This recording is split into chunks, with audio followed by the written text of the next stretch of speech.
Hello दोस्तों, आपका अपने यूट्यूब चैनल प्रीति ईडू वर्ल्ड पे आपका स्वागत है। हम घटना चक्र पॉलिटी 2026 पढ़ रहे हैं। घटना चक्र पॉलिटी में हम 6 चैप्टर तक हमारा कंप्लीट हो गया है। आज हम 7 चैप्टर स्टार्ट करेंगे। 7 चैप्टर में हमारा दिया हुआ है अनुसूचियाँ कि अनुसूचियाँ कितनी हैं। 7 चैप्टर हमारा है अनुसूचियाँ कि भारत में अनुसूचियाँ, भारतीय संविधान में अनुसूचियाँ कितनी हैं और कितने जोड़े गए हैं। ये हम स्टार्ट करेंगे।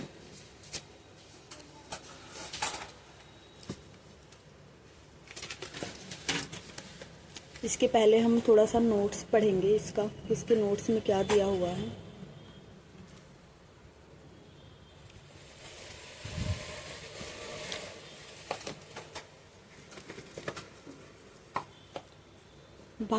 भारत के मूल संविधान में 8 अनुसूचियाँ थी। वर्तमान में 12 अनुसूचियाँ हैं। पहली अनुसूची में संघ व राज्य व संघ राज्य क्षेत्र है, यानी कि पहली अनुसूची सबसे पहले हमारा राज्य और संघ आएगा। ये हमारा पहली अनुसूची में है। दूसरी अनुसूची में है भारतीय संघ के पदाधिकारियों को मिलने वाले वेतन, भत्ते तथा पेंशन आदि का उल्लेख है। दूसरी अनुसूची में है भारत के पदाधिकारियों को मिलने वाले वेतन, भत्ते तथा पेंशन आदि का उल्लेख है। जैसे सबसे पहले हम कहाँ रहते हैं, राज्य या संघ राज्य क्षेत्र में। दूसरी अनुसूची में है कि अगर हमें कहीं जॉब करना है, कोई अधिकारी पर किसी पद पे, तो सबसे पहले हम वेतन पूछेंगे। तो इससे हमारा ट्रिक हो गया कि सेकंड में वेतन है। थर्ड में हमारा है तीसरी अनुसूची में भारतीय संघ के कुछ पदाधिकारियों के शपथ और प्रतिज्ञान के प्रारूप। कभी कभी हमें ये दोनों अनुसूची में कन्फ्यूजन हो जाती है कि पहली अनुसूची में क्या है, दूसरी में क्या है, तीसरी में क्या है। और दूसरी तीसरी में ज़्यादा कन्फ्यूजन होता है कि शपथ पहले है या वेतन पहले है। तो आप ही सोचो कि अगर हम पहले वेतन पूछेंगे कहीं का, उसके बाद ज्वाइन करेंगे, उसके बाद शपथ लेंगे कि हम यहाँ पे काम कर सकते हैं, पहले शपथ नहीं होता। इससे हमारा ये हो गया कि हम कहाँ रहते हैं, वहाँ पे हम काम करते तो हमारा वेतन क्या है, फिर तीसरे हम उसके क्या कहते हैं, शपथ लेंगे। तीसरी अनुसूची हो गया भारतीय संघ के कुछ पदाधिकारियों के शपथ और प्रतिज्ञान के प्रारूप। चौथी अनुसूची में है भारत के राज्यों तथा संघ राज्य क्षेत्रों के राज्यसभा में प्रतिनिधित्व का विवरण, कि भारत के राज्य और संघ राज्य क्षेत्रों में राज्यसभा के प्रतिनिधित्व का विवरण। और संघ राज्य क्षेत्र में सिर्फ केवल 3 संघ राज्य क्षेत्र हैं। पहला है जम्मू और कश्मीर, दूसरा है दिल्ली, तीसरा है पुडुचेरी। पांचवी अनुसूची में हमारा है अनुसूचित क्षेत्रों तथा अनुसूचित जनजातियों के प्रशासन व नियंत्रण के बारे में उपबंध है। पांचवी अनुसूची में है अनुसूचित क्षेत्रों तथा अनुसूचित जनजातियों के प्रशासन व नियंत्रण के बारे में उपबंध है। सर्वोच्च न्यायालय के निर्णय के अनुसार 5वीं अनुसूची के अधीन जनजातीय भूमि का खनन के लिए निजी पक्षकारों को अंतरण, आकृत और शून्य घोषित किया जा सकता है। 6वीं अनुसूची में है असम, मेघालय, त्रिपुरा और मिजोरम के जनजातीय क्षेत्रों के प्रशासन के बारे में। 6ठी अनुसूची में है असम, मेघालय, त्रिपुरा और मिजोरम के जनजातीय क्षेत्रों के प्रशासन के बारे में। ये जो 4 राज्य है, जो हमारा पूर्वी राज्य है, ये 7 सिस्टर में आते हैं।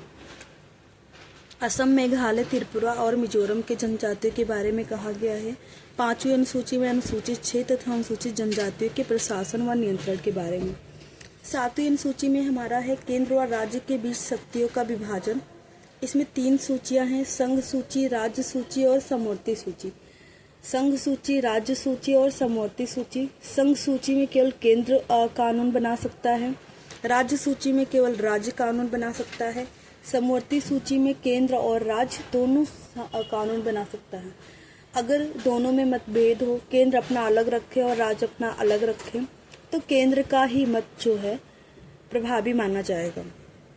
संघ सूची में 97 विषयों में वर्तमान में गणना की दृष्टि से कुल 98 का उल्लेख है, यानी कि संघ सूची में कुल 97 विषय हैं और गणना की दृष्टि से 98 का उल्लेख है, जिस पर कानून बनाने का अधिकार केवल संघ को है। राज्य सूची में कुल 66 विषय हैं, राज्य सूची में कुल 66 विषय हैं। वर्तमान में गणना की दृष्टि से कुल 59 यानी 62 विषय हैं। गणना की दृष्टि से 62 विषय हैं और वैसे कुल 66 विषय हैं, जिस पर कानून राज्य द्वारा बनाए जाते हैं। समवर्ती सूची में कुल 47 विषयों, वर्तमान गणना की दृष्टि से कुल 52, यानी कि समवर्ती सूची में कुल 47 विषय और गणना की दृष्टि से 52 विषय। संघ सूची में कुल 97 विषय और गणना की दृष्टि से 98 विषय। राज्य सूची में कुल 66 विषय और गणना की दृष्टि से 59 विषय, यानी राज्य सूची में कुल 66 विषय और गणना की दृष्टि से 59 विषय। समवर्ती सूची में कुल 47 विषय, गणना की दृष्टि से 52 विषय का उल्लेख है, जिन पर कानून का अधिकार संघ तथा राज्य दोनों का है। पुलिस, लोक स्वास्थ्य और स्वच्छता। पुलिस, लोक स्वास्थ्य और स्वच्छता। पुलिस, लोक स्वास्थ्य और स्वच्छता, प्रति व्यक्ति कर, गैस, कृषि, रेलवे पुलिस, कारागार, पंचायती राज एवं भूमि सुधार राज्य के सूची के विषय हैं। यानी कि ये हमें क्या कहते हैं, पूछ लेते हैं इसमें क्वेश्चन में, ऑप्शन में देंगे राज्य सूची के विषय में कौन सा शामिल है या राज्य सूची के विषय में कौन सा शामिल नहीं है। तो पुलिस हमारा राज्य सूची में आता है, लोक स्वास्थ्य और स्वच्छता राज्य सूची में आता है, प्रति व्यक्ति कर राज्य सूची में आता है, गैस जो है राज्य सूची में आता है, कृषि राज्य सूची में आता है, रेलवे राज्य सूची में आता है, पुलिस राज्य सूची में आता है, रेलवे पुलिस राज्य सूची में और पुलिस भी राज्य सूची में आता है, कारागार राज्य सूची में, पंचायती राज राज्य सूची में और भूमि सुधार राज्य सूची के विषय हैं। रेडियो और टेलीविजन, शेयर बाजार, डाकघर, रेडियो और टेलीविजन,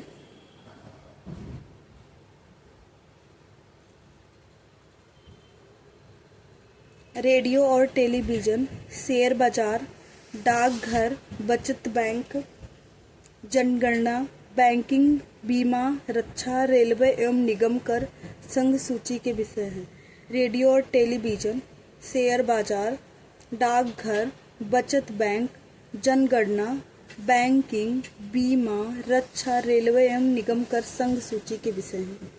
यानी कि रेडियो और टेलीविजन संघ सूची के विषय हैं, शेयर बाजार संघ सूची के विषय हैं, डाकघर संघ सूची के विषय हैं, बचत बैंक संघ सूची के विषय हैं, जनगणना संघ सूची के विषय हैं, बैंकिंग संघ सूची के विषय हैं, बीमा संघ सूची के विषय हैं, रक्षा संघ सूची के विषय हैं, रेलवे एवं निगम कर संघ सूची के विषय हैं, बट रेलवे पुलिस राज्य सूची के विषय हैं। आर्थिक योजना, आपराधिक मामले, जनसंख्या नियंत्रण, आर्थिक योजना, आपराधिक मामले, जनसंख्या नियंत्रण और परिवार नियोजन, शिक्षा, वन, दंड प्रक्रिया, विवाह विच्छेद, तलाक एवं गोद लेना समवर्ती सूची के विषय हैं। यानी कि इसमें केंद्र और राज्य दोनों कानून बना सकता है। 8वीं अनुसूची, इसमें भारतीय संविधान द्वारा वर्तमान में मान्यता प्राप्त 22 भाषाओं का उल्लेख है। 8वीं अनुसूची में जो है भारतीय संविधान द्वारा वर्तमान में मान्यता प्राप्त 22 भाषाओं का उल्लेख किया गया है। इसमें मूलतः 14 भाषाएं थी, यानी इसमें मूल रूप से 14 भाषाएं थी और 8 भाषाएं जो है संशोधन के द्वारा ऐड किए गए हैं। इसमें वर्ष 1967 में सिंधी को 21वें संविधान संशोधन द्वारा 21वें संविधान संशोधन 1967 में सिंधी को जोड़ा गया। 21वें संविधान संशोधन 1967 में सिंधी को जोड़ा गया। वर्ष 1992 में कोंकणी, नेपाली तथा मणिपुर, यानी कि आप ऐसे याद कर दो तो नामक नमक, तो नामक नेपाली और मणिपुर और कोंकणी, तो ये है 71वें संविधान संशोधन 1992।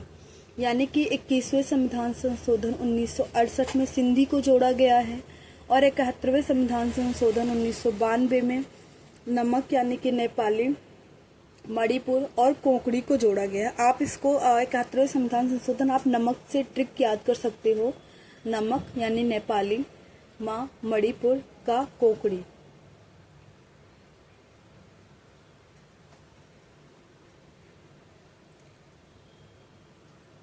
इकहत्तरवें संविधान संशोधन द्वारा और 2004 में जो है 2004 में संथाली, डोगरी, मैथिली तथा बोडो, 2004 में संथाली, डोगरी, मैथिली तथा बोडो को 92 संविधान संशोधन 2003 द्वारा 8वीं अनुसूची में शामिल किया गया है। यानी कि 2003 92 संविधान संशोधन 2003 द्वारा 2004 में संथाली, डोगरी, मैथिली तथा बोडो को शामिल किया गया है। 9वीं अनुसूची पढ़ेंगे, विशिष्ट अधिनियमों और विनियमों का विधिमान्यकरण। 9वीं अनुसूची में विशिष्ट अधिनियमों और विनियमों का विधिमान्यकरण, ये हमारा यहाँ से संशोधन के द्वारा ऐड किए गए हैं, स्टार्ट हो गए, क्योंकि 8वीं अनुसूची जो था, 8वीं अनुसूची तक हमारा जो था ये मूल संविधान में थी। प्रथम संविधान संशोधन जो है 8वीं अनुसूची में किया गया है। प्रथम संविधान संशोधन अधिनियम 1951 द्वारा संविधान में शामिल 9वीं अनुसूची को भारत के प्रधानमंत्री जवाहरलाल नेहरू के कार्यकाल के दौरान भारतीय संविधान में शामिल किया गया है। यानी 9वीं अनुसूची को प्रथम संविधान संशोधन 1951 द्वारा संविधान में शामिल 9वीं अनुसूची को भारत के प्रधानमंत्री जवाहरलाल नेहरू के कार्यकाल के दौरान भारतीय संविधान में शामिल किया गया है। 1 मई 2024 की स्थिति के अनुसार इस अनुसूची में 282 अधिनियम हैं। 9वीं अनुसूची में जो है, इस अनुसूची में 282 अधिनियम हैं। यानी कभी कभी क्वेश्चंस में अधिनियम भी पूछ लेता है कि 9वीं अनुसूची में कितने अधिनियम हैं, तो 282 अधिनियम हैं। 10वीं अनुसूची दल बदल परिवर्तन के आधार पर निरर्हता के बारे में उपबंध है। ये 92 संविधान संशोधन 52 संविधान संशोधन अधिनियम 1985 द्वारा संविधान में शामिल हुआ है। इस अनुसूची में 91 संविधान संशोधन अधिनियम 2003 द्वारा अपेक्षित संशोधन किए गए हैं। यानी कि 10वीं अनुसूची को दल बदल से रिलेटेड है, दल बदल से संबंधित है। इसे 92 संविधान संशोधन अधिनियम 1985 द्वारा जोड़ा गया था, लेकिन 91 संविधान संशोधन 2003 में इसमें कुछ परिवर्तन किया गया है। 11वीं अनुसूची पंचायतों के अधिकार, प्राधिकार तथा दायित्व आदि के बारे में उपबंध है। 11वीं अनुसूची में पंचायतों के आधार, प्राधिकार तथा दायित्व आदि के बारे में उपबंध है। इसे 73वें संविधान संशोधन अधिनियम 1992 द्वारा संविधान में शामिल किया गया है। 11वीं अनुसूची को 73वें संविधान संशोधन अधिनियम 1992 द्वारा संविधान में शामिल किया गया है। इस अनुसूची में पंचायती राज से संबंधित 29 विषय हैं। इस अनुसूची में पंचायती राज से संबंधित टोटल 29 विषय हैं। 12वीं अनुसूची नगर पालिकाओं के अधिकार, प्राधिकार तथा दायित्व आदि हैं। 12वीं अनुसूची में नगर पालिकाओं के अधिकार, प्राधिकार तथा दायित्व आदि के बारे में बताया गया है। ये 74वें यानी 74 संविधान संशोधन अधिनियम 1992 द्वारा संविधान में शामिल किया गया है।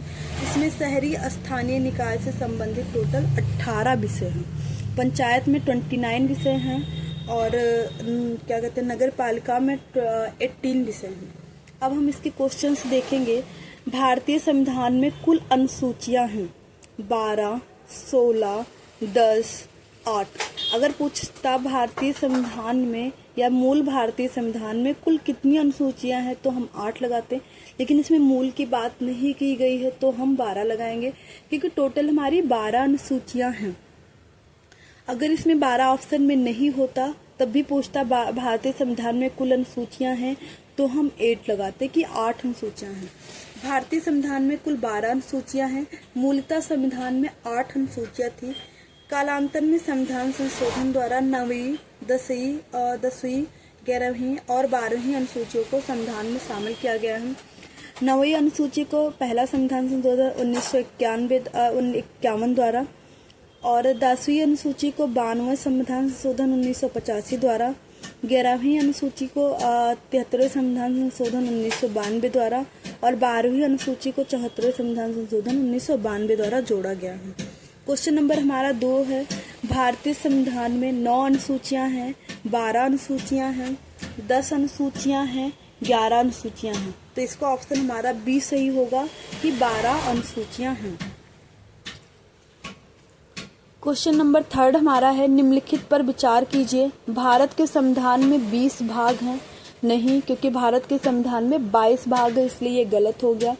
भारत के संविधान में कुल 390 अनुच्छेद है, ये भी गलत है, क्योंकि भारत के संविधान में कुल 395 अनुच्छेद हैं। भारत के संविधान में 9वीं, 10वीं, 11वीं और 12वीं अनुसूचियों को संविधान संशोधन अधिनियम द्वारा जोड़ा गया है। ये हमारा सही है, 3rd सही है। उपरोक्त कथनों में कौन सा सही है? पहला है ए है 1 और 2, बी है केवल 2, सी है केवल 3, डी है 1, 2 और 3। तो इसका ऑप्शन होगा सी, केवल 3 सही है। भारत के संविधान में क्रमांक अनुसार कुल 22 और गणना के अनुसार कुल 25 है एवं क्रमांक अनुसार अनुच्छेद 395 और गणना के अनुसार 471 है। मूल संविधान में 8 अनुसूचियां थी तथा 9वीं, 10वीं, 11वीं और 12वीं अनुसूचियों को संविधान संशोधन अधिनियम क्रमशः पहले 92, 73वें और 74वें द्वारा संविधान में जोड़ा गया है। क्वेश्चन नंबर 4 हमारा है, भारतीय संविधान की निम्न दी गई अनुसूचियों में से कौन सी एक राज्यों के नाम की सूची तथा उनके राज्य क्षेत्रों का ब्यौरा देती है? ए पहली, क्योंकि पहली अनुसूची हमारा जो है राज्यों संघ राज्य क्षेत्रों के नाम एवं उनके राज्य क्षेत्र विस्तार का ब्यौरा है। दूसरी अनुसूची में संवैधानिक प्राधिकारियों के वेतन के बारे में है। तीसरी अनुसूची में शपथ का प्रारूप है और चौथी अनुसूची में राज्यसभा के स्थानों का आवंटन है कि केंद्र में कितने आवंटन किए जाएंगे और राज्य में। केंद्र में केवल 3 केंद्र शासित प्रदेश हैं। पहला है जम्मू कश्मीर, दिल्ली और पुडुचेरी। क्वेश्चन नंबर 5 हमारा है, यदि भारत संघ के एक नए राज्य का सृजन करना हो तो संविधान की निम्नलिखित अनुसूचियों में किसी एक को अवश्य संशोधित किया जाना चाहिए। यदि भारत संघ के एक नए राज्य का सृजन करना हो तो संविधान की निम्नलिखित अनुसूचियों में किसी एक को अवश्य संशोधित किया जाना चाहिए। ऑप्शन ए पहली, ऑप्शन बी दूसरी, ऑप्शन सी तीसरी, ऑप्शन डी चौथी। तो क्योंकि संघ और राज्य जो है अनुसूची पहली में है तो इसलिए पहली में संशोधन करना पड़ेगा। दूसरी में वेतन है, तीसरी में शपथ है और चौथी में राज्यसभा में सीटों का आवंटन है। क्वेश्चन नंबर 6 हमारा है, भारत के संविधान की चौथी अनुसूची विवेचित करती है राज्यसभा में स्थानों का आवंटन को, राजनीतिक दल बदल को, पंचायती व्यवस्था को, भाषाओं को। जो चौथी अनुसूची है राज्यसभा में स्थानों के आवंटन को, क्योंकि राजनीतिक दल बदल 10वीं अनुसूची में है और पंचायत व्यवस्था 11वीं अनुसूची में है और भाषा जो है 8वीं अनुसूची में है, इसलिए इसका ऑप्शन ए सही होगा। क्वेश्चन नंबर 7 हमारा है, भारतीय संविधान की तृतीय अनुसूची में निम्नलिखित में से क्या उपबंधित है? संघ के मंत्री के लिए पद की शपथ का प्रारूप, क्योंकि ये दिया हुआ है। उच्चतम न्यायालय के मुख्य न्यायाधीश द्वारा ली जाने वाली शपथ का प्रारूप, ये भी सही है। भारत के राष्ट्रपति के लिए पद की शपथ का प्रारूप, ये नहीं है, क्योंकि इसका जो शपथ का प्रावधान है वो हमारे तीसरी अनुसूची में नहीं है। संसद के सदस्य द्वारा ली जाने वाली शपथ का प्रारूप, संसद के सदस्य द्वारा ली जाने वाली शपथ का प्रारूप ये दिया गया है, तो इसलिए ऑप्शन फर्स्ट, सेकंड और फोर्थ सही होगा। तीसरा नहीं होगा, भारत के राष्ट्रपति के लिए पद की शपथ का प्रारूप नहीं दिया गया है, इसलिए ऑप्शन सी सही है। भारतीय संविधान की तृतीय अनुसूची शपथ या प्रतिज्ञान के प्रारूप से संबंधित है। इस अनुसूची में निम्नलिखित के द्वारा ली जाने वाली पद तथा गोपनीयता की शपथ या प्रतिज्ञान का प्रारूप दिया गया है। संघ के मंत्री यानी कि लोकसभा, राज्यसभा, इन सब के मंत्री के बारे में कहा गया है। संसद के निर्वाचन के अभ्यर्थी यानी संसद के बारे में है। संसद के सदस्य के बारे में है। उच्चतम न्यायालय के न्यायाधीश और भारत के नियंत्रक महालेखा परीक्षक। उच्चतम न्यायालय के न्यायाधीश और भारत के नियंत्रक महालेखा परीक्षक। 5th है किसी राज्य के मंत्री। 6th है राज्य विधानमंडल के निर्वाचन के अभ्यर्थी। 6 है राज्य विधानमंडल के निर्वाचन के अभ्यर्थी। 7वां है राज्य विधानमंडल के सदस्य। 8वां है उच्च न्यायालय के न्यायाधीश। 8वां है उच्च न्यायालय के न्यायाधीश।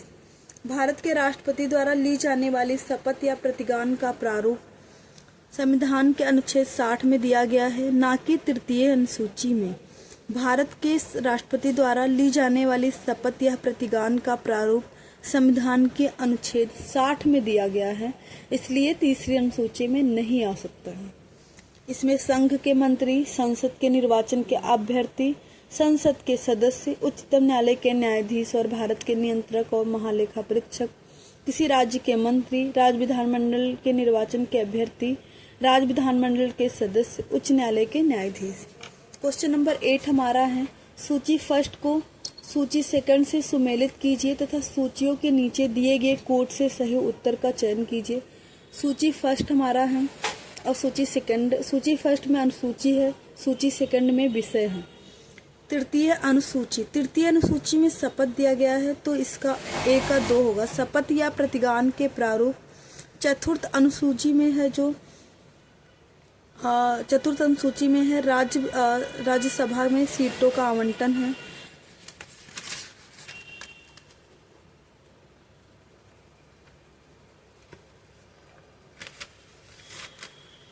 वैसे ए का दूसरा ही है तो इसमें ऑप्शन में डी हमारा है, ऑप्शन डी, क्योंकि ए का दूसरा सिर्फ एक ही ऑप्शन में है इसलिए ये सही होगा। अब हम देखेंगे तृतीय अनुसूची में शपथ या प्रतिज्ञान के प्रारूप। चतुर्थ अनुसूची में राज्यों, संघ राज्य क्षेत्रों के लिए राज्यसभा में स्थानों का आवंटन। सातवीं अनुसूची में है संसद और राज्य विधानमंडल द्वारा बनाई जाने वाली विधियों की विषय सूची। संसद और राज्य विधानमंडलों द्वारा बनाई जाने वाली विधियों की विषय सूची। आठवीं अनुसूची में भाषाएं हैं। इस प्रश्न में सूची सेकंड के प्रथम विषय में अंग्रेजी में काउंसिल ऑफ स्टेट्स था, जबकि हिंदी में राज्य विधान परिषदों तथा, जो कि गलत है। क्वेश्चन नंबर 9 है, निम्नलिखित में से कौन सा युग्म सुमेलित नहीं है? राज्यसभा में सीटों का आवंटन चौथी अनुसूची सही है। शपथ का प्रारूप तीसरी अनुसूची सही है। अनुसूचित क्षेत्रों का प्रशासन छठी अनुसूची, जो कि गलत है, क्योंकि अनुसूचित क्षेत्रों का प्रशासन जो है 5वीं अनुसूची में है। छठी अनुसूची में पूर्वी राज्य के असम, मेघालय, त्रिपुरा और मिजोरम के अनुसूचित जाति के बारे में कहा गया है। संघ सूची जो है 7वीं अनुसूची में है, ये सही है। तो इसलिए ऑप्शन हमारा सी होगा, क्योंकि ये गलत है।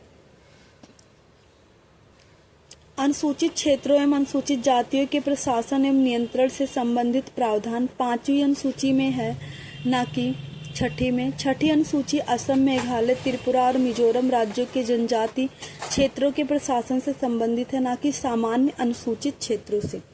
क्वेश्चन नंबर 10 हमारा है, सूची फर्स्ट को सूची सेकंड से सुमेलित कीजिए तथा सूचियों के नीचे दिए गए कोड से सही उत्तर चुनिए। चतुर्थ अनुसूची में भूमि सुधार, भाषा, राज्यसभा। चतुर्थ अनुसूची में आएगा राज्यसभा, तो ए का होगा तीसरा। षष्ठम अनुसूची छठवीं अनुसूची में क्या है? जनजातीय क्षेत्र, तो बी का होगा चौथा। तो इसमें ऑप्शन ए और बी नहीं हो सकता है। आठवीं अनुसूची में है भाषा और 9वीं अनुसूची में है भूमि सुधार, तो इसका ऑप्शन हमारा सी सही होगा, क्योंकि सी में है ए का तीसरा, बी का चौथा, सी का दूसरा और डी का पहला। चतुर्थ अनुसूची में है राज्यसभा में सीटों का आवंटन। छठवीं अनुसूची में है असम, मेघालय, त्रिपुरा और मिजोरम राज्यों के जनजातीय क्षेत्र। आठवीं अनुसूची में है भाषाएं। 9वीं अनुसूची में है भूमि सुधार। सूची फर्स्ट को सूची सेकंड से सुमेलित कीजिए तथा अनुसूचियों के अंत में दिए गए कोड से सही उत्तर चुनिए। सूची फर्स्ट में है 7वीं अनुसूची में भाषाएं, दल परिवर्तन के आधार पर निर्भरताएं, विधायी शक्तियों का विवरण, कुछ अधिनियमों का विधिमान्यकरण, तो इसमें हो जाएगा विधायी शक्तियों का वितरण। 7वीं अनुसूची में है विधायी शक्तियों का वितरण।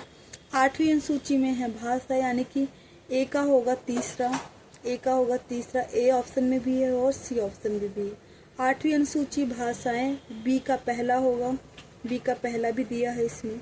9वीं अनुसूची में है भूमि सुधार, कुछ अधिनियमों का विधिमान्यकरण, सी का होगा फोर्थ, तो सी का फोर्थ इसमें है हमारा ये, तो ऑप्शन सी सही होगा। 7वीं अनुसूची में विधि शक्तियों का वितरण। 8वीं अनुसूची में है भाषाएं। 9वीं अनुसूची में है कुछ अधिनियमों का विधिमान्यकरण। 10वीं अनुसूची में है दल परिवर्तन के आधार पर निर्भरता। क्वेश्चन नंबर 12 हमारा है, सूची फर्स्ट को सूची सेकंड से सुमेलित कीजिए और सूचियों के नीचे दिए गए कोड का प्रयोग कर सही उत्तर कीजिए। 7वीं अनुसूची में है संघ, राज्य और समवर्ती सूची, तो ए का होगा हमारा तीसरा।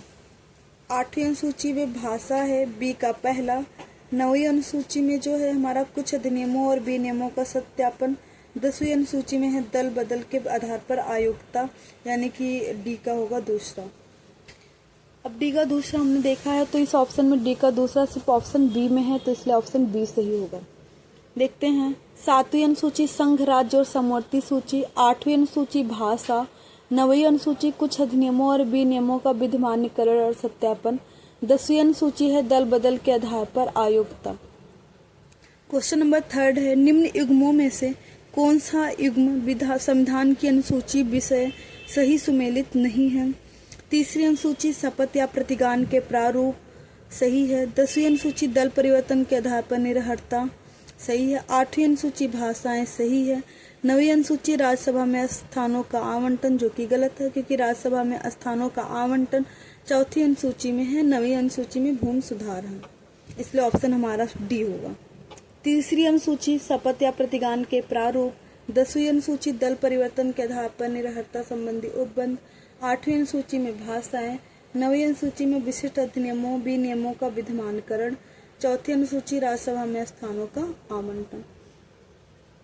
क्वेश्चन नंबर 14 हमारा है भारत के संविधान की किस अनुसूची के अधीन जनजातीय भूमि का खनन के लिए निजी पक्षकारों को अंतरण आकृत और शून्य घोषित किया जा सकता है जनजातियों के। तो ये होगा हमारा 5वीं अनुसूची में, क्योंकि जनजातियों के बारे में हमें 5वीं अनुसूची में बताया गया है।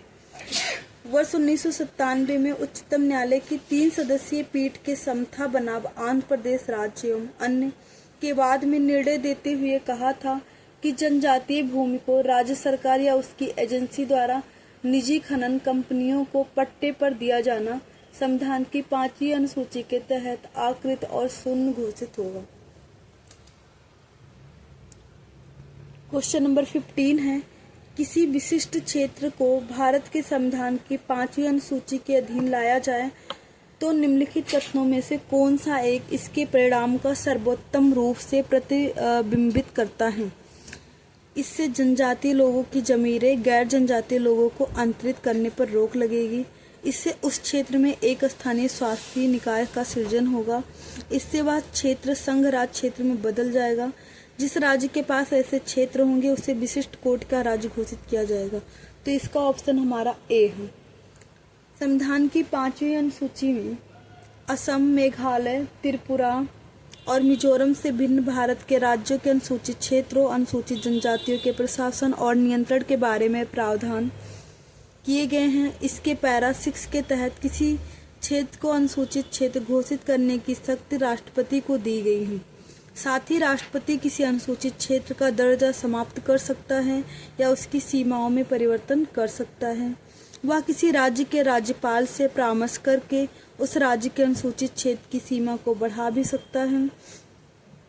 5वीं अनुसूची के पैरा 5 में के तहत अनुसूचित क्षेत्रों के संबंध से संबंधित राज्य के राज्यपाल को विशेष शक्ति प्रदान की गई है।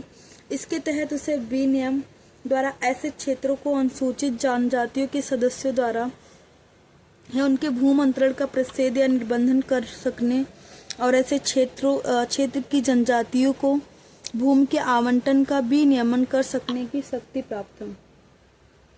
अतः किसी विशिष्ट क्षेत्र को भारत के संविधान की 5वीं अनुसूची के अधीन लाया जाए तो इससे जनजातीय लोगों की जमीनें गैर जनजातीय लोगों के अंतरित करने पर रोक लगेगी।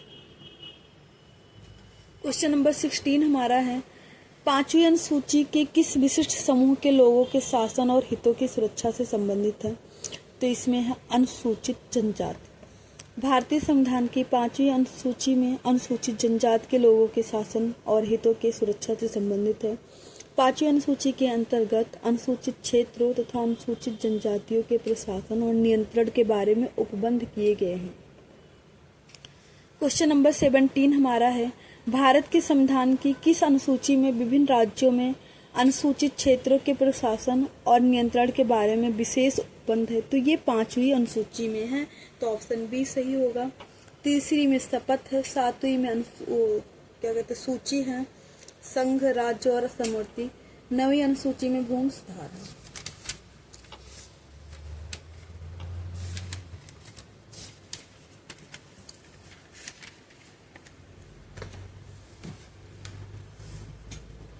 संविधान की 5वीं अनुसूची में असम, मेघालय, त्रिपुरा और मिजोरम से भिन्न भारत के राज्यों के अनुसूचित क्षेत्रों, अनुसूचित जनजातियों के प्रशासन और नियंत्रण संबंधी उपबंध हैं।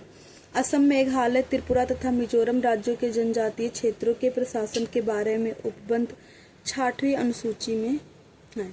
भारत के संविधान में 5वीं अनुसूची और 66वीं अनुसूची के उपबंध निम्नलिखित में से किसके लिए किए गए हैं? तो अनुसूचित जनजातियों के हितों के संरक्षण के बारे में, इसलिए ऑप्शन ए सही होगा। क्वेश्चन नंबर 19 है हमारा, भारतीय संविधान की 6ठी अनुसूची किन राज्यों के जनजातीय क्षेत्रों के प्रशासन से संबंधित है? तो असम, मेघालय, त्रिपुरा और मिजोरम ऑप्शन डी में है, इसलिए ऑप्शन डी सही है। संविधान की 66वीं अनुसूची में किस राज्य में लागू नहीं होती है? असम, मेघालय, त्रिपुरा, मिजोरम में लागू होती है। असम, मेघालय, त्रिपुरा, मिजोरम, मणिपुर में नहीं लागू होती, इसलिए ऑप्शन डी सही होगा। क्वेश्चन नंबर 21 हमारा है, भारतीय संविधान की 6ठी अनुसूची निम्नलिखित में से किन राज्यों के जनजातीय क्षेत्रों के प्रशासन से संबंधित है? तो बिहार नहीं है, छत्तीसगढ़ गलत है, उत्तराखंड, मणिपुर गलत है, तो मेघालय, त्रिपुरा, मिजोरम। असम, मेघालय, त्रिपुरा, मिजोरम ऑप्शन बी में 3 दिए गए हैं, मेघालय, त्रिपुरा, मिजोरम, तो इसलिए ऑप्शन बी सही है हमारा। क्वेश्चन नंबर 22 है, भारतीय संविधान की 6ठी अनुसूची के प्रावधान निम्नलिखित में से किस राज्य में लागू होते हैं?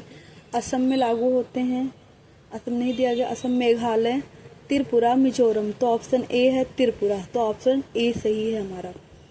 आज का वीडियो हमारा यहीं तक रहेगा, नेक्स्ट वीडियो हम कल लाएंगे। Thank you class.